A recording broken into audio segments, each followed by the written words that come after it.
नमस्कार दोस्तों। हमनी के निकल रहनी है घूमे जाए खातिर। सोचनी है कि चल के राती खान घूमले आवल कहीं से। तो पहले ही 4 जना मोटरसाइकिल पर बैठे लागल हलो।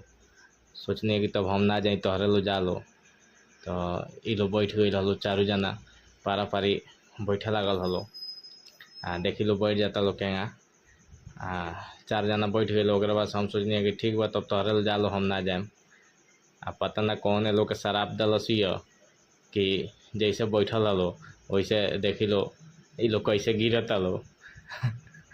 बड़ा हंसी आइलो। एंगा ना करे के चाहिए लोग के। केहू के चोट वोट लग जाई तो बहुत खराब होई। देखी लो के गिरता लो, वेट करी लो।